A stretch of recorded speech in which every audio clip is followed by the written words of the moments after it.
Tawali.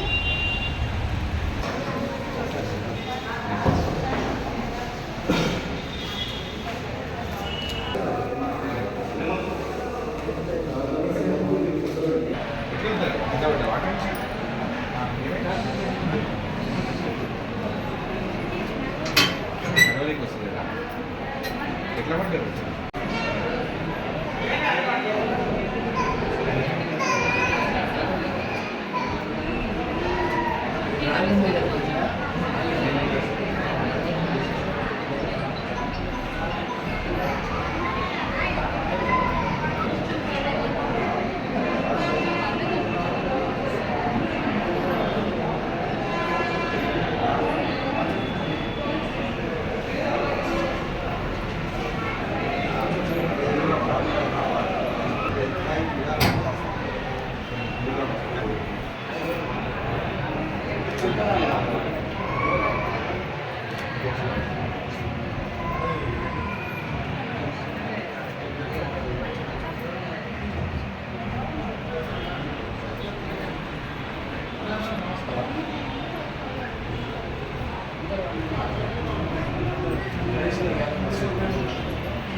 Field assistant ఎవరు field assistant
ఒకసారి మీ secretary గారితో మాట్లాడి వాళ్ళని ఆప్షన్ షిఫ్ట్ చేస్తారా, ట్రీట్మెంట్ ఇక్కడ చేస్తారా, అడ్వాన్సెస్ చేస్తారా, అప్పటి వరకు వీళ్ళు ఎక్స్పెండిచర్ ఎవరు భరిస్తారు ఇవన్నీ మాట్లాడాలి.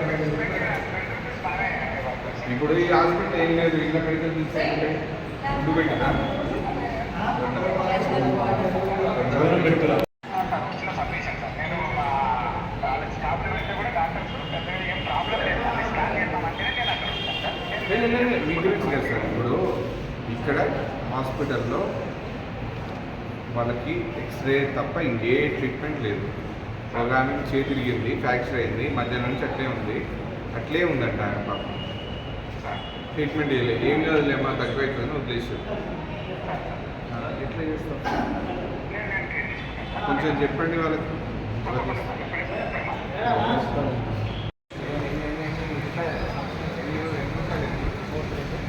అయితే బాగా కట్టారు.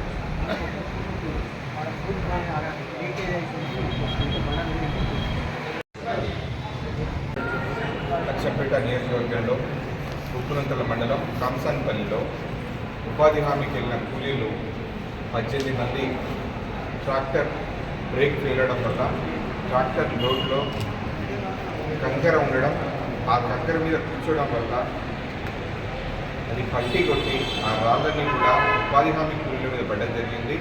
ఆ ఉపాధి హామీ కూలీలు వాస్తవానికి అట్లా వెళ్ళకూడదు, కానీ నిర్లక్ష్యం వల్ల ఈరోజు ఉపాధి హామీ కూలీలు ఎండను తట్టుకోలేక ఆ ట్రాక్టర్ ఎక్కి ఇంటికి వెళ్తున్నారు కానీ ఆలోచన చేస్తే వారు ఈ యాక్సిడెంట్ గురవడం జరిగింది. వారందరూ కూడా ఈరోజు అచ్చంపేట కొత్తగా నిర్మించిన ప్రభుత్వ ఆసుపత్రి 100 పడకల ప్రభుత్వ ఆసుపత్రి ఏవైతే గొప్పగా చెప్పుకుంటామో ఆ 100 పడకల ప్రభుత్వ ఆసుపత్రి తీసుకురావడం జరిగింది. పడకలు 100 ఉన్నాయో లేదో తెలియదు కానీ డాక్టర్ మాత్రం ఒక్కరే ఉన్నారు. ఆ ఒక్కరు కూడా అంతమందిని 18 మందిని చూసుకోవడానికి సమయం కేటాయించే అవకాశం లేదు. కేటాయించినా వాళ్ళకి సరైన ట్రీట్మెంట్ అందడం లేదు. కాబట్టి ప్రభుత్వం మారింది, అధికారులు మారారు, కానీ ప్రభుత్వ ఆసుపత్రి తీరు మాత్రం అట్లనే ఉంది. దయచేసి ప్రభుత్వాన్ని కోరుతున్నాను, ఖచ్చితంగా ఈ ఆసుపత్రిలో వైద్యుల సంఖ్య పెంచి ఇక్కడికి వచ్చిన యాక్సిడెంట్ అయిన వాళ్ళకి కానీ వేరే క్షతగాత్రులకు కానీ పేషెంట్స్కి కానీ సరైన ట్రీట్మెంట్ ఇప్పించాలి. మేము భారతీయ జనతా పార్టీ తరఫున ప్రభుత్వాన్ని డిమాండ్ చేస్తున్నాము. ప్రభుత్వ ఆసుపత్రికి ఎలక్షన్ కోడ్ ఏమి ఉండదు, వెంటనే హాస్పిటల్లో తగిన స్టాఫ్ని మరియు డాక్టర్స్ని కూడా వేసి వీళ్ళందరికీ సరైన ట్రీట్మెంట్ కోసం హైదరాబాద్కి తరలించాలి. ఎట్లయితే ప్రైవేట్ హాస్పిటల్లో ఉంటుందో అట్లాంటి మంచి ట్రీట్మెంట్ వీళ్ళకి అందించి ఈ పేదలకు ఈ రోజున ఉపాధి హామీ కూలీలు అంటే దాదాపు రోజుకి 150-170 రూపాయల కోసం వెళ్ళి వాళ్ళ ఆరోగ్యాన్ని పాడు చేసుకున్నారు, ఒక యాక్సిడెంట్ గురైనారు. ఈ వ్యవస్థలో కారణమైన వాళ్ళ మీద కఠిన చర్యలు తీసుకుంటూ డాక్టర్స్ని అపాయింట్మెంట్ చేసి